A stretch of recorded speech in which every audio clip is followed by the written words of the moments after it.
Hello, welcome back. So today's a bit of a different one. We're going to be doing a Q&A. I put a question box on my Instagram a few days, it might be a week ago now. And yeah, just left it an open box for everyone to kind of ask whatever questions they want. I have taken screenshots of the questions, we'll go through them. There's a lot of the same ones here, so I'll just go through the main ones. So a lot of the same ones about kind of what got me into music. Yeah, so here's one here.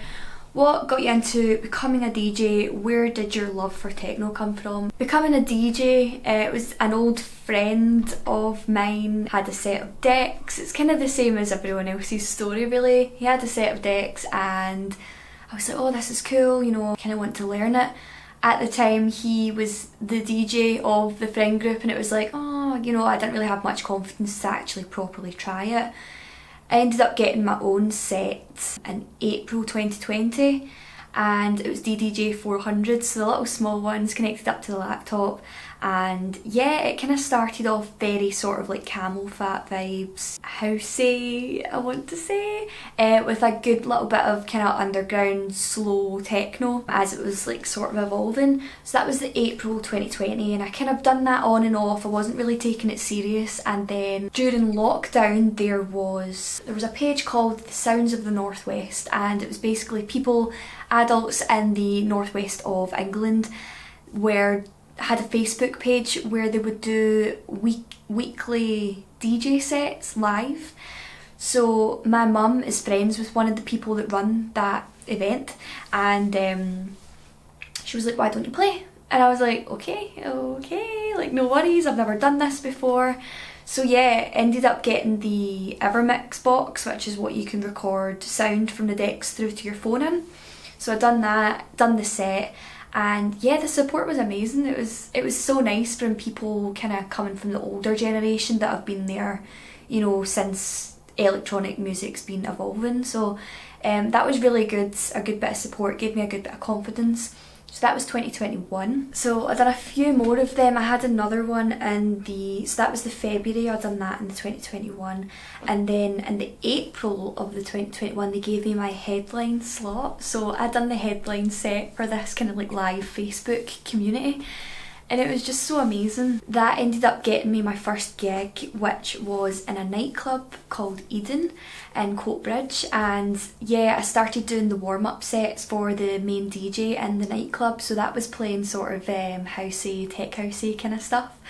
So that was in the August when the clubs started opening back up. After that, I then decided I was going to throw my own night because I wanted to play techno. I didn't really want to play tech house. It wasn't my genre at all, but it was just a really good time to get used to being in front of people, in front of a crowd. But in a nightclub, people aren't really focused on the DJ, so it was nice to just kind of build a bit of confidence behind the deck without having the pressure. It got to, I think it was November 2021, I decided to hold a charity night. I done it for Chrissy's House, which is a mental health charity based in Motherwell, where I'm from. And yeah, we done that. I think we raised £1,000 and it was really, really good to be able to play some techno, some popular techno at that time. Started playing in a place called Nico's. If you're from Scotland, you know Nico's bar in Glasgow.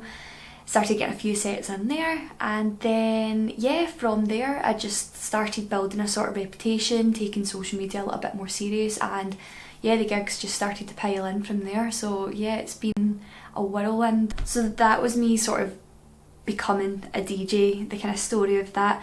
And then it goes on to say, where did your love for techno come from? And the love for techno was just basically a mix of my mum and dad's old tunes from their vinyls, you know, their old like 90s trance dance classics, with a mix of going to Terminal V in 2019 and kind of seeing the big DJs up there and being like, oh my god, I love this. So that's kind of where the love for techno came from, and then from there it's just evolved to be faster and harder, but that's just kind of where the scene is going now anyway. So next question I've got here, we've got a few asking if I'm going to be coming to different places. So I've got one here saying, have you got any shows in the southwest of England soon? And do you plan to come to play in Belgium? Along with, I've seen another one here, when will you come back to Mexico? And then a few others asking to come back to Mexico. So Mexico crew, hit me up. I would love to come back. Honestly, it's an amazing vibe in Mexico. For the southwest of England we are working on some stuff with my agent, and Belgium as well. We're looking at doing a little bit of European touring next year, so definitely Belgium is on the cards. Who is your dream collab partner?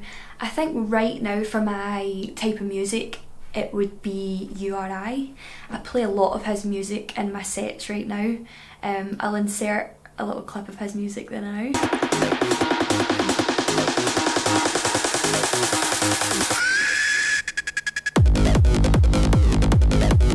Yeah, so acidy, rolling bassy, it's a bit of me, so definitely right now that's my dream collab partner for sure. Next one is, what software are you using for mixing? So I think, is this to do with DJing, I think? If so, it's Rekordbox. If it's mixing down, like for producing, it's Ableton. Favourite VST? Without a doubt, Serum. Without a doubt, number one, and I don't even think there's anything below that. Serum.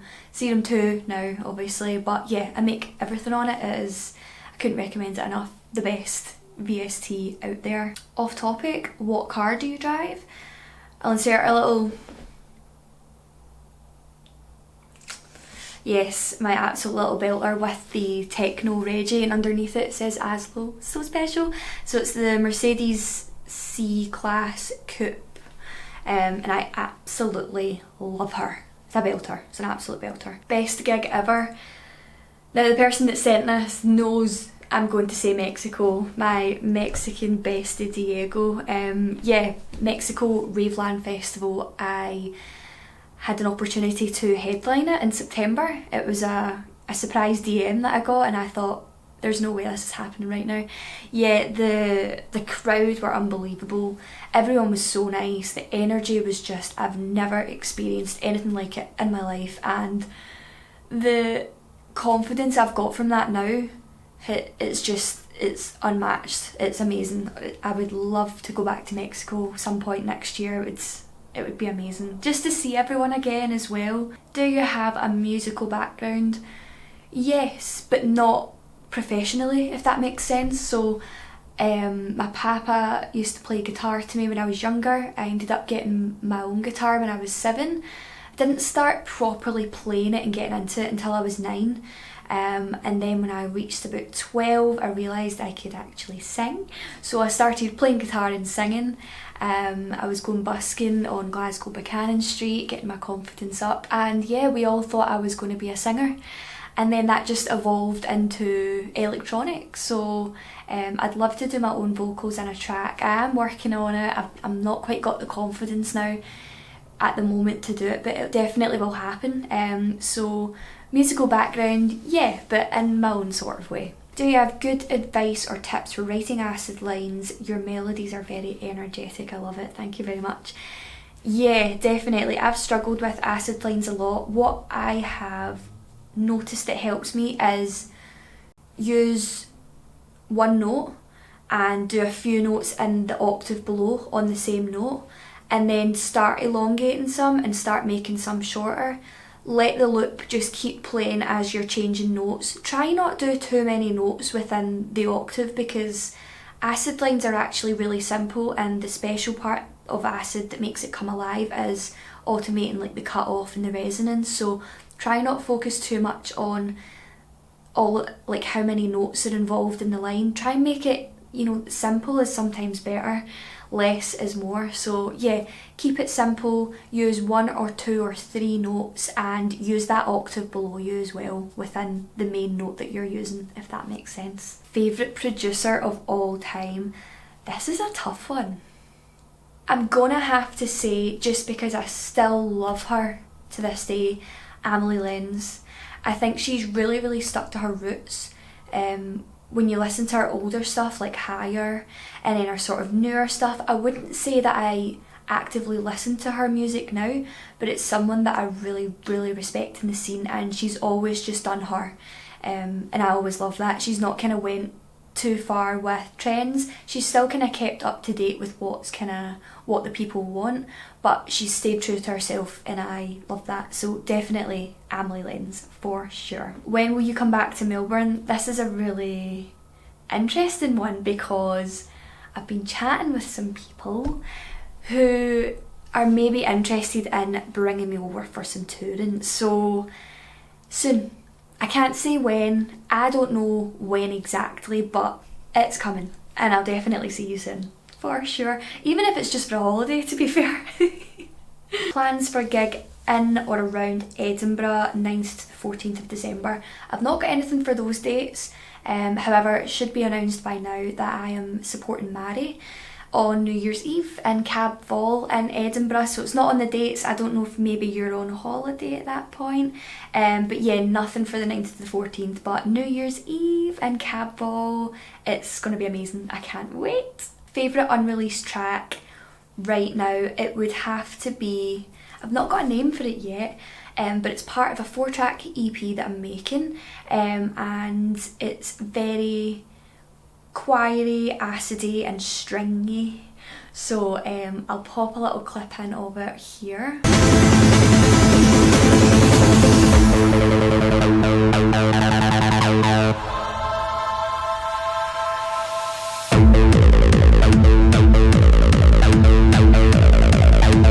So yeah, I'm loving my acid right now. As you can tell, it's in every single one of my tracks. Okay, let's have another wee look. Have you ever had any payment issues with promoters or venues? Not like really bad. There was one recently that the promoter cancelled, and I only found out through someone else on the lineup 2 days before that it was cancelled, but I think it had actually been cancelled for over a month and they just never bothered to tell me, so it wasn't too much of an issue. I did still get paid the week after, 1 week later after bringing up the issue. So yeah, I wouldn't say I've had issues where I haven't been paid. I've always been paid in the end, but I would just say, even if you don't have an agency, just send a wee contract over. There's nothing wrong with taking yourself serious at the end of the day. If you're doing it on the side, if it's a part-time thing for you, it's still just as important as someone that's doing it full time. So if you don't have an agent who is able to send over contracts for you, I would just do it yourself. If they don't want to sign it, then they're not taking you serious and you just don't bother with it. There's better things out there. What's the Glasgow DJ scene like?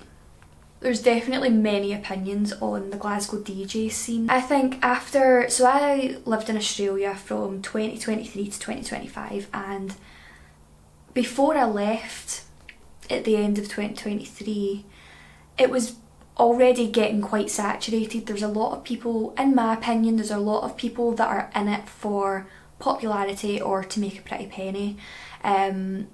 So that's why you're seeing a lot of events starting up, because people would rather take a shortcut to put themselves on their own lineup and play in a club rather than networking and working hard and getting given opportunities.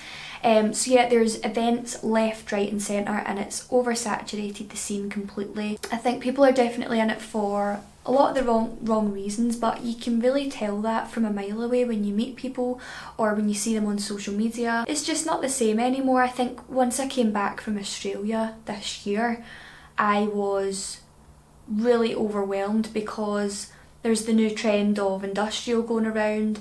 I don't fit into that trend, and I had an option to change my sound to get gigs or stay true to who I am and trust the process, and that's what I've done.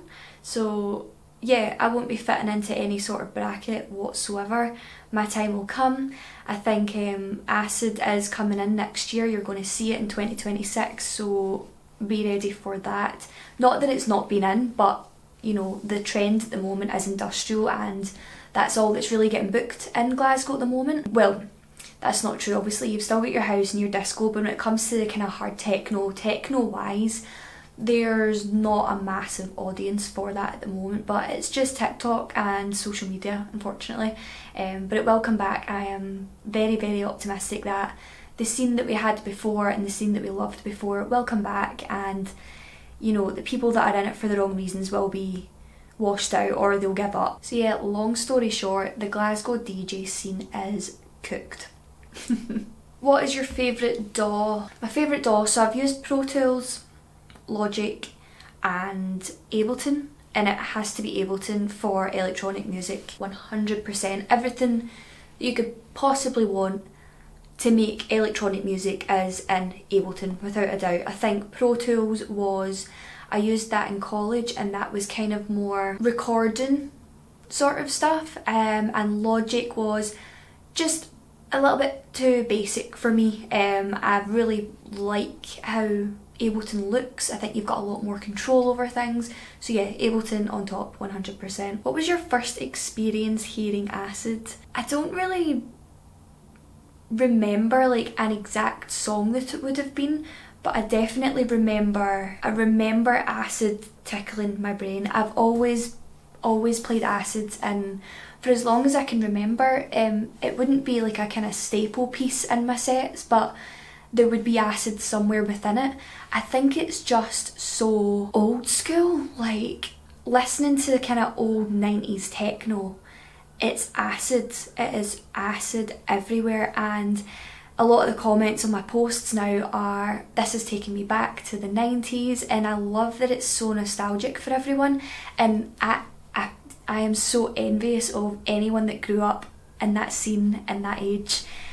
So to put that sort of vibe into my music is really, really important as well, and I'm glad people are seeing that and people are hearing it as well. So yeah, I don't really remember the first experience hearing Acid. I feel like I've always just loved the way it sounds. But I think for now that is enough questions. We'll just make this short and sweet. Thank you so much for tuning in, and I'll see you in the next one. Bye!